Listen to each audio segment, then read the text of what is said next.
बिस्मिल्लाहिर्रहमानिर्रहीम। अस्सलाम वालेकुम स्टूडेंट्स। आप बीएस मैथमेटिक्स के कोर्स मैकेनिक्स 2 के चैप्टर 9 का लेक्चर नंबर 8 देख रहे हैं। तो ये देखें, क्वेश्चन नंबर 1 है आपकी एक्सरसाइज का। एनर्जी से रिलेटेड एक प्रॉब्लम रह गया था। क्वेश्चन नंबर 1 कह रहा है a particle of mass m moves along x axis under the influence of a conservative field of force having potential v of x। जो कंजर्वेटिव फोर्स है उसका पोटेंशियल vx है, यानी जो पार्टिकल मूव कर रहा है उसकी पोटेंशियल एनर्जी ये है v। If the particle is located at positions x1 and x2 at respective times t1 and t2, prove that if E is the total energy, then ये जो टाइम इंटरवल है यानी t2 माइनस t1 जो है वो इसे expression के equal है। तो देखें, इसको सॉल्व करते हैं। हमें टोटल एनर्जी बताया गया कि वो E है और पोटेंशियल एनर्जी के बारे में भी बताया गया और ये रिलेशन हमने प्रूव करना है। तो टोटल एनर्जी आपको पता है कि सिंस द टोटल एनर्जी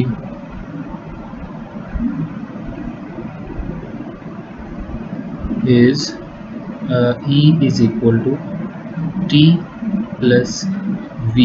अब हमें ये V ऑफ x इस तरह से दी गई है पोटेंशियल एनर्जी। तो वेयर ये T क्या है, where T is kinetic energy of the particle at any instance T। तो यहाँ से देखें, हमने जो चीज़ प्रूव करनी है उसमें हमें ये टोटल एनर्जी भी नज़र आ रही है रिलेशन में और पोटेंशियल एनर्जी भी नज़र आ रही है। नज़र नहीं आ रहा तो काइनेटिक एनर्जी नहीं आ रही, वो उसको किसी तरह से यहाँ डिस्ट्रीब्यूट किया हुआ है, यहाँ मैनिपुलेट किया गया। तो काइनेटिक एनर्जी हमें पता है कि काइनेटिक एनर्जी जो है वो इक्वल होती है हाफ mv² के। तो यहाँ से हम x आ रहा है, यहाँ पे देखें हमारे पास x नहीं है, तो x आ रहा है और टाइम आ रहा है। तो वेलोसिटी अच्छा रेक्टिलिनियर मोशन है, देखें मूव्स अलोंग x एक्सिस, हाँ एक लाइन में मूव कर रहा है। तो यानी यहाँ से वेलोसिटी निकालनी पड़ेगी हमें। देखें हाफ mv² इसके इक्वल आ जाएगा E माइनस ये पोटेंशियल फंक्शन जो होगा। तो यहाँ से v² कितना आ गया, ये 2 मल्टीप्लाई हो जाएगा और m डिवाइड हो जाएगा E माइनस vx इस तरह से। तो v फिर कितना आया, v आ गया 2/m स्क्वायर रूट और E minus v of x का भी स्क्वायर रूट हो जाएगा ज़ाहिर। तो ये हमारी वेलोसिटी आ गई। अब हमें गिवन है कि पार्टिकल जो है वो स्ट्रेट लाइन में मूव कर रहा है along x axis. Since the motion is rectilinear, तो हमने रेक्टिलिनियर मोशन का पूरा चैप्टर पढ़ा था, चैप्टर नंबर 8। तो ये v जो है ये होगा dx/dt, हम इसको लिख सकते हैं अलोंग x एक्सिस ट्रेवल कर रहा है पार्टिकल। तो ये हमारी वेलोसिटी जो एक्सप्रेशन था वो क्या बन गया। देखिए ये मैंने क्यों इस तरह से लिखा, क्योंकि मैं इस एक्सप्रेशन इस रिलेशन को देख रहा हूँ। ये जो रिलेशन हमने प्रूव करना है कि इसमें वेलोसिटी गायब है और x और t नज़र आ रहे हैं। तो रेक्टिलिनियर मोशन था, लिहाजा v को dx/dt लिखा जा सकता है। तो दिस इम्प्लाइज दैट dx/dt जो कि हमारी वेलोसिटी थी ये वाली, ये कितनी बन गई 2/m और स्क्वायर रूट में E माइनस vx। तो E माइनस vx भी नज़र आ रहा है, m/2 नज़र आ रहा है 2/m। हाँ ज़ाहिर है, देखिए हमने t की वैल्यू निकाल ली है ना, तो इनके रेसिप्रोकल ले लें, dt/dx इसके बराबर आ जाएगा, ये इसका रेसिप्रोकल ले लें m/2 और ये 1/e माइनस, दोनों साइड पे मैंने ये दोनों साइड का रेसिप्रोकल ले लिया। तो अब इसको इंटीग्रेट कर दें, जितनी ड्यूरेशन की बात हुई है ना उस इंटरवल के दौरान इंटीग्रेट करें। If the particle is located at positions x1 and x2 at respective times t1 and t2। तो सॉरी अभी इंटीग्रेट ना करें, वेरिएबल्स को सेपरेट कर लें पहले। तो separating the variables dt is equal to m/2 dx यहाँ मल्टीप्लाई हो गया e माइनस vx, और अब इंटीग्रेट करते हैं।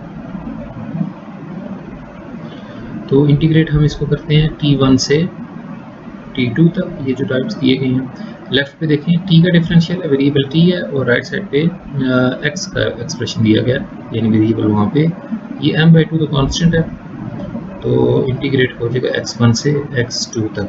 t1 पे जो डिस्टेंस है वो x1 है, और t2 पे जो डिस्टेंस है वो x2 है, ये हमें क्वेश्चन में दिया गया है। तो ये बन जाएगा dx ओवर, तो यही देखिए हमने प्रूव करना था, ये इस तरह से सिंपल क्वेश्चन था। तो क्या करते हैं, हाँ dt का आपको पता है इंटीग्रल t आ जाएगा फ्रॉम t1 टू t2, और राइट पे यही एक्सप्रेशन है, तो इसको जब पुट करेंगे फंडामेंटल थ्योरम अप्लाई करें इस पर, तो ये t2 माइनस t1 बन जाएगा, और राइट साइड पे देखें वही चीज़ लिखी है जो हमें चाहिए थी, x1 से x2 dx over e minus ये जो पोटेंशियल फंक्शन था, तो यही हमने प्रूव करना था। तो इस तरह से था ये क्वेश्चन, जस्ट हमने टोटल एनर्जी में से काइनेटिक एनर्जी को का फार्मूला अप्लाई करके वेलोसिटी निकाली, और वहाँ से g को फाइंड कर लिया।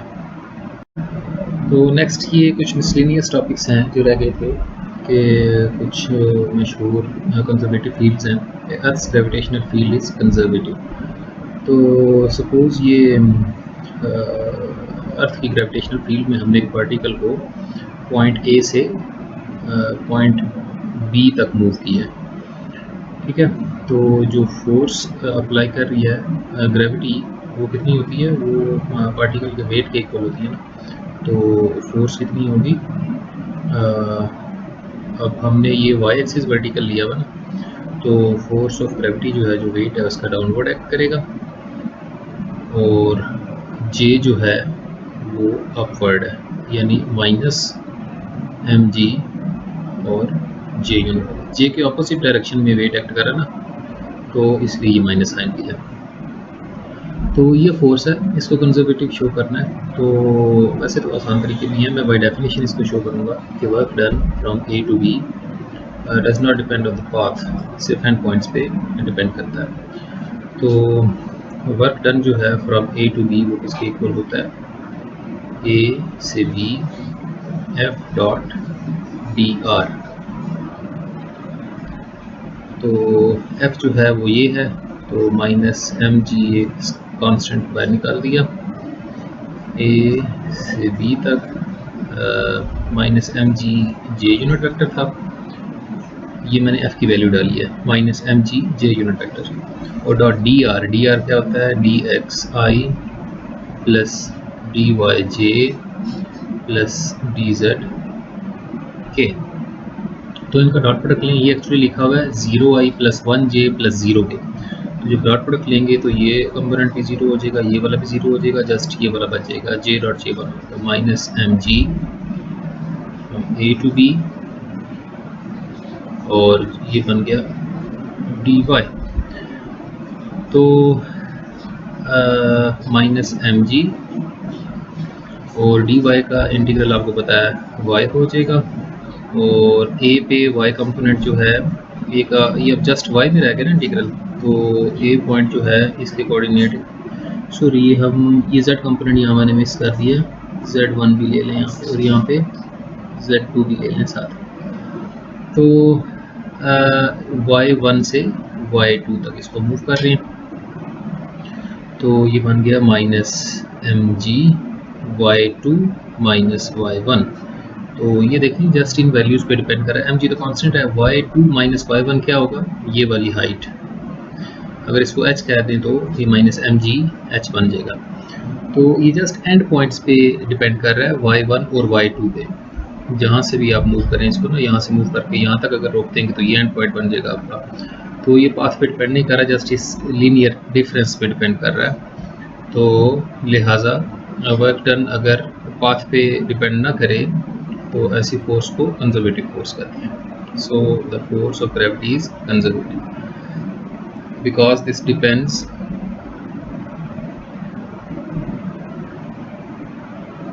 on the end points only. सिर्फ एंड पॉइंट्स पे डिपेंड कर रहा है। तो ये इस तरह से हमने इसको कंजर्वेटिव शो कर दिया, देयरफॉर एफ इज़ कंजर्वेटिव। तो इसका आपने ना पोटेंशियल फाइंड करना है। अच्छा, एक और तरीका भी है, आपको पता है कि ये जो रीजन है हमारी स्पेस का, ये अराउंड अर्थ, ये कोई भी रीजन है जिसमें फॉर एग्जांपल ये मैंने इस रीजन में इस पार्टिकल को मूव किया ना, तो ये सिंपली कनेक्टेड है, यानी होल वगैरह नहीं है इसमें, तो सिंपली कनेक्टेड डोमेन्स हों तो कंजर्वेटिव शो करने के लिए डेल क्रॉस एफ ही काफ़ी है। तो आप इस तरह से भी इसको कर सकते हैं, अगर शॉर्ट क्वेश्चन में आ जाता है ना, डेल क्रॉस एफ जो है इसको 0 शो कर दें, बिल्कुल ईजी है। एफ ये है, तो डेल क्रॉस लें इसका, देखें आप 0 आ जाएगा क्योंकि एम और जी दोनों कॉन्स्टेंट्स हैं। कॉन्स्टेंट वेक्टर का कर्ल वैसे ही 0 होता है, आपको पता है। तो इस तरह से भी शो कर सकते हैं। अच्छा, असल काम ये है कि अब हमने शो कर दिया ना कि ये कंजर्वेटिव है, तो आपने ये यहाँ से ना ये v निकालना है आपने, और शो करना है कि v जो है ना एम जी वाई के इक्वल होता है। ये प्रूव करना है आपने, ये होमवर्क है आपका।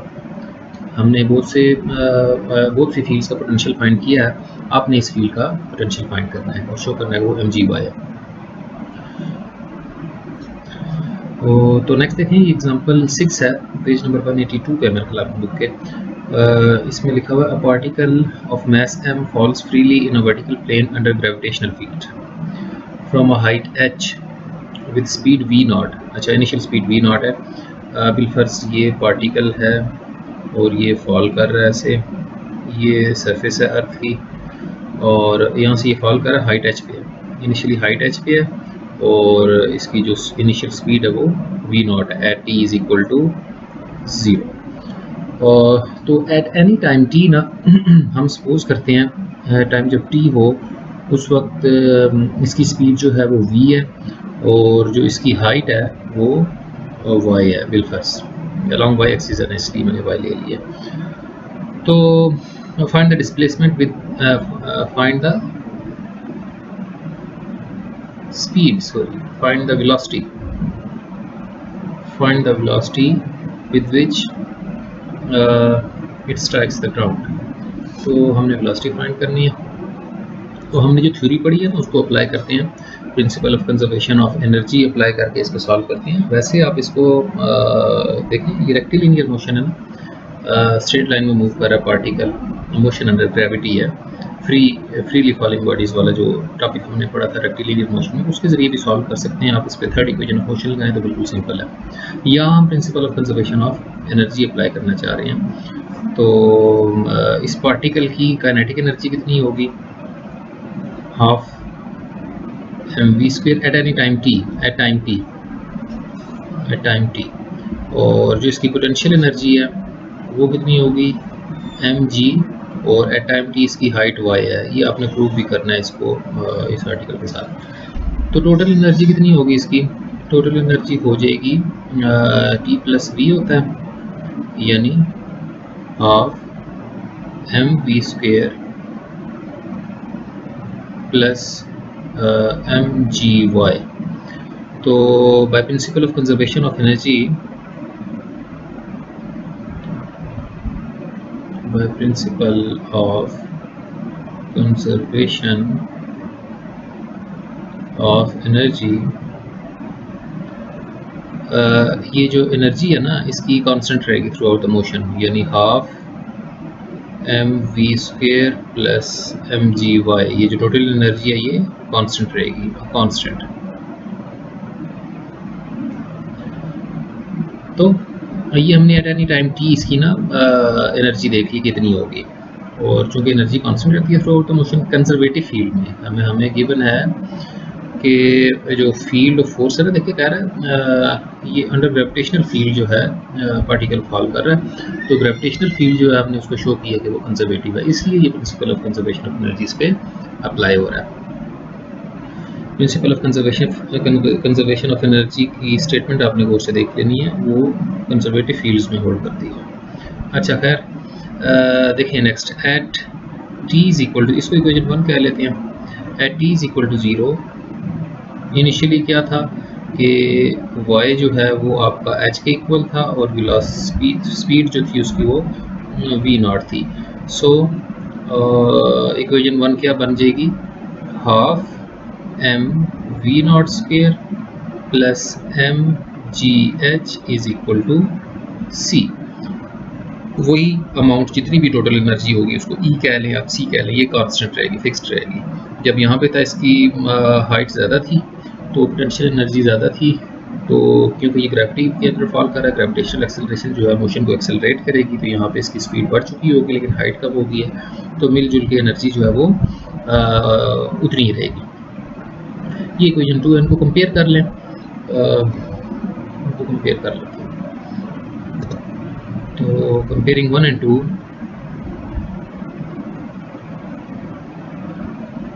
तो यहाँ पे देखें दोनों सी के इक्वल है ना, तो half M V square plus M G Y is equal to half M we naught square plus M G H. तो सबसे पहले तो देखें इसकी फ्रैक्शन ख़त्म कर लेते हैं, और दूसरा m पूरी इक्वेशन में से कॉमन है, तो multiplying by two over M से मल्टीप्लाई करते हैं इसको, तो यहाँ पे वी स्क्वेयर रह जाएगा, यहाँ पे 2GY बन जाएगा, ये कितना बन जाएगा वी नॉट स्क्वेयर, और ये कितना बन जाएगा 2GH। तो इसको गौर से देखें ये क्या बनता है, वी स्क्वेयर, हमने स्पीड ही निकालनी है ना, find the velocity with which it strikes the ground, तो ये उसी का मैग्नीट्यूड है, वेलोसिटी का मैग्नीट्यूड यानी स्पीड है। तो V naught square plus 2GH minus 2GY, तो वी स्क्वेयर किसके इक्वल आ गया, V naught square plus 2G into H minus Y। तो वी नॉट किसके इक्वल आया, square root of V naught square plus 2GH minus Y. ये at any time T जो है ना, हमें सॉरी वी था, ये वी नॉट नहीं है बल्कि वी है। तो सॉरी ये वी है और यहाँ पे वी नॉट था हमारा, ये वी नॉट है, ये वाला वी है। तो हमने वो वाली स्पीड निकालनी है जहाँ पे ये जो पार्टिकल है वो ग्राउंड को स्ट्राइक करे। तो जब ये ग्राउंड को स्ट्राइक करेगा उस वक्त इसकी हाइट जो है y की वैल्यू जो है वो 0 हो जाएगी, यहाँ पे ना y इज इक्वल टू 0 हो जाएगा। तो at ground level y is equal to 0, तो ये वाली स्पीड हमने निकालनी थी। तो ये कितनी आ गई, we naught square plus 2GH, तो इतनी स्पीड होगी इसकी जब ये ज़मीन से टकराएगा। तो यही हमने फाइंड करना था। नेक्स्ट ये सेंट्रल फोर्स है, हमने शो करना है कि सेंट्रल फोर्स फील्ड जो है वो भी कंजर्वेटिव होती है। सेंट्रल फोर्स जो है वो एक्चुअली ऐसे फोर्स को कहते हैं कि जो फोर्स हमेशा एक फिक्स पॉइंट से पास करे, या तो ये directed towards that point, fix point होती है, या फिर directed away from that point होती है। जो directed towards the fix point होती है, जैसे ओरिजिन को कह लें फिक्स पॉइंट ना, तो उसको अट्रैक्टिव फोर्स कहते हैं, अट्रैक्टिव सेंट्रल फोर्स। और जो डायरेक्टेड अवे फ्रॉम ओरिजिन होती है वो रिपल्सिव सेंट्रल फोर्स कहलाती है। ये हम पूरा चैप्टर पढ़ेंगे, इस पे चैप्टर नंबर 12 है आपका, central forces and orbital motion पे। तो हमने यहाँ पे इसको कंजर्वेटिव शो करना है। तो देखें हम ये एक पार्टिकल अंदर सेंट्रल फोर्स वो मूव कर रहा है, तो सेंट्रल फोर्स की खसूसियत ये है कि ये देखें कि इसकी डायरेक्शन इस तरह से होती है, ए से बी, एफ ऑफ आर और R unit vector dot D R. यहाँ पहले डेफिनेशन लिख लें। डेफिनेशन क्या है इसकी, वर्क डन की एफ डॉट डी आर।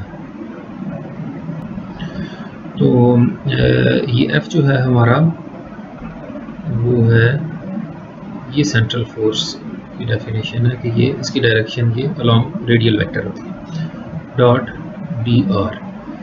तो इसको कुछ हम ये जो R unit vector dot D R है इसको एवेल्यूएट करते हैं। ये हमने वेक्टर एनालिसिस में इस तरह के रिलेशंस प्रूव किए थे, लेकिन चले देखें कि हमें पता है किसी भी वेक्टर का डॉट प्रोडक्ट लिया जाए उसी वेक्टर के साथ, तो वो उसके मैग्नीट्यूड का स्क्वायर होता है। तो इस पर डिफरेंशियल अप्लाई करते हैं, D of R dot R is equal to D of R square. तो ये हमने कई बार निकाला है, R dot D R plus D R dot R, और ये डॉट प्रोडक्ट आपको पता है कम्यूटेटिव होता है, तो ये बन जाएगा 2 times are dot D r, और ये इस पर पावर रूल अप्लाई होगा, ये तो स्केलर फंक्शन है ना, 2 आर डी आर, तो 2 से 2 कैंसिल हो रहा है। अब गौर करें, आपको बताया था हर वेक्टर को इस तरह से लिखा जा सकता है कि उसमें दो ही चीज़ें होती हैं, कि उसका मैग्नीट्यूड और एक उसकी डायरेक्शन। तो आर वेक्टर को यूँ लिखा जा सकता है, ये मैग्नीट्यूड और ये उसकी डायरेक्शन, डॉट डी आर और ये d r d r, sorry ये आर डी आर के इक्वल, तो आर से आर कैंसिल हो जाएगा, हमारे पास r unit vector dot D r की value i d r. So equation 1 becomes, उसमें पुट कर देते हैं, पुट इन 1, तो वर्क डन क्या आ जाएगा, ए से बी, ये फंक्शन है आर का, स्केलर फंक्शन है, और साथ डी आर। तो यहाँ से भी देखें हमें पता चल रहा है कि ये इसकी जो भी इंटीग्रेशन होगी उसमें पॉइंट बी पुट कर देंगे और माइनस ए पुट कर देंगे, तो स्केलर फंक्शन है उसमें जस्ट बी और ए पुट करेंगे, तो एंड पॉइंट्स भी जस्ट डिपेंड कर रहा है।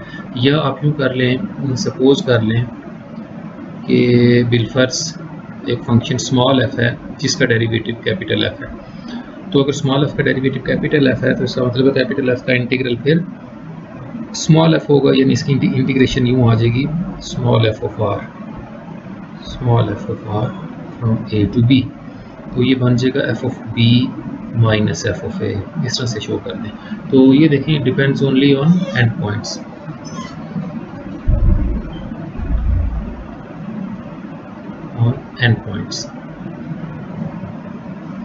therefore the central force is conservative। तो इस तरह से हमने सेंट्रल फोर्स को भी कंजर्वेटिव शो किया। आप कर्ल वाली डेफिनेशन भी अप्लाई कर सकते हैं, वो तो बिल्कुल ही सिंपल है। डेल क्रॉस एफ निकाल लेंगे ना, इसका डेल क्रॉस एफ इस फील्ड का, ये तो आर क्रॉस आर आपको पता फिर 0 आ जाएगा। नेक्स्ट देखें, ये एक नॉन कंजर्वेटिव फोर्स की एग्जांपल है, द फोर्स एफ के S hat is non conservative. ये के जो है ये कांस्टेंट है, और ये एस हैट जो है ये टेंजेंट के अलॉन्ग एक वेक्टर है। S hat is a tangent vector along a curve at a given point, जाहिर है। ये एक्चुअली ये जो एस पैरामीटर होता है ना, ये इंट्रिंसिक कोऑर्डिनेट होते हैं। एक्चुअली ये कर्व के ऊपर रह के ही हम सारी डिस्कशन कर रहे होते हैं, इंट्रिंसिकली बाहर रेफरेंस पॉइंट नहीं ले रहे होते हैं हम, जिससे हम सारे डिस्टेंसेस मेजर कर रहे हो। हमारा जो रेफरेंस पॉइंट है वो टाइम के साथ साथ बदलता जाएगा। जैसे इस वक्त हमारा ये रेफरेंस पॉइंट है एस, तो इस पॉइंट पे जो टेंजेंट होगा कर पे, तो हमारे एस की वो डायरेक्शन होगी। यहाँ पे अगर हम होंगे तो उस वक्त टेंजेंट की डायरेक्शन ऐसे होगी, और रेफरेंस पॉइंट हमारा यही है। तो इसके देखें, इसको हम शो करते हैं कि ये चेक करते हैं कंजर्वेटिव है या नहीं है। तो हम जो डिस्टेंसेस मेजर करते हैं ना, जस्ट ये अलोंग द कर्व ही करते हैं, किसी फिक्स पॉइंट से नहीं कर रहे होते। इसमें ये फर्क होता है, ये जो इंट्रिंसिक कोऑर्डिनेट्स होते हैं ना, ये एस जो आर्क लेंथ जिसको कहते हैं आप, तो इसमें कर्व के ऊपर रह की सारी बात होती है, यहीं से डिस्टेंसेस मेजर होंगे, इसके ऊपर ही फिक्स पॉइंट बार नहीं होगा इससे। तो ए से B F dot D S, हाँ आर नहीं है हमारे पास, पोजीशन वेक्टर उस तरह से नहीं है कि भाई ये ओ से उसका कितना फासला है, यूँ नहीं हम लेंगे। बस इसका जो है ना, ये जिस पॉइंट पे हम मौजूद है ना, यहाँ पे इसका एस वेक्टर इसी डायरेक्शन में होगा अलोंग द कर्व, ऐसे। तो इसको देखें, ए से बी और के S hat dot D S, के एस हैट थी ना फोर्स हमारी, तो हमने इसको एस डॉट डी एस, जैसे आर डॉट डी आर निकाला था, बिल्कुल उसी तरह से ये भी निकाल सकते हैं कि सिंस एस डॉट एस जो है वो क्या होगा, एस के मैग्नीट्यूड का स्क्वायर, तो डिफरेंशियल ले लें, S dot S is equal to differential of S square. तो डिफरेंशियल अप्लाई करें, ये डॉट का कम्यूटेटिव होता है, प्रोडक्ट रूल अप्लाई करने के बाद ये बन जाएगा 2s डॉट ds, और ये पावर रूल लगा 2s ds बन गया। तो 2 से 2 कैंसिल हो रहा है। अब ये जो s है वेक्टर, इसको लिख सकते हैं मैग्नीट्यूड और साथ यूनिट वेक्टर डॉट ds था is equal to right side पे क्या है s ds। तो s से s कैंसिल हो जाएगा। तो इसका मतलब क्या हुआ कि s हैट डॉट ds जो है वो इक्वल है ds की। इसको पुट करते हैं 1 में, तो क्या बन जाएगा, work done is k times integral from a to b ds, यानी कि work done is equal to k times ये s आ जाएगा इसका integral from a to b।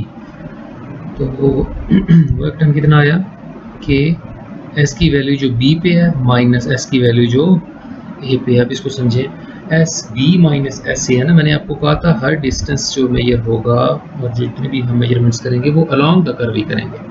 तो S B minus S A से मुराद है कि यहाँ पे जो आर्क लेंथ की वैल्यू है ना यहाँ पे, उसमें से ये आर्क लेंथ जो है ये माइनस यहाँ तक, इसको जब डिफरेंस लेंगे तो उसका ये वाला पोर्शन आएगा हमारा S B minus S A जो है ना, ये आ रहा है ये पोर्शन। तो अगर बिलफर्ज हम इसको कहीं और से आते, इस पाथ के अलॉन्ग बी तक आते, तो फिर S B minus S A जो है ना वो फिर ये वाला पोर्शन होता है, यहाँ से लेके इसका डिफरेंस फिर ये आता है अलॉन्ग द कर्व। तो इसका मतलब है कि ये जो वर्क डन है ये डिपेंड कर रहा है पाथ पे कि हम किस पाथ के अलॉन्ग आ रहे हैं। क्योंकि ये जो एस पैरामीटर है ना, ये हम किसी फिक्स पॉइंट से मेजर नहीं कर रहे बल्कि अलॉन्ग द कर्व कर रहे हैं। तो कर्व जैसे ही चेंज होगा ये डिफरेंस भी चेंज हो जाएगा। तो it depends on the path, therefore ये जो फोर्स थी हमारी के S hat is non conservative, ये कंजर्वेटिव नहीं है। इसी तरह से आप फ्रिक्शनल फोर्स होती है वो कंजर्वेटिव नहीं होती। एक मशहूर एग्जांपल है, एक्चुअली जो नॉन कंजर्वेटिव फोर्सेस होती हैं ना वो डिसिपेट हो जाती हैं, वो रिकवरेबल नहीं होती, इसलिए वो पोटेंशियल में डिफरेंस आ जाता है। तो इसी वजह से principal of conservation of energy उन फील्ड्स में होल्ड नहीं करता, ए रेजिस्टेंस जैसे। तो ये कुछ मशहूर एग्जांपल्स हैं नॉन कंजर्वेटिव फोर्सेस की। तो यहाँ आज का लेक्चर खत्म हुआ।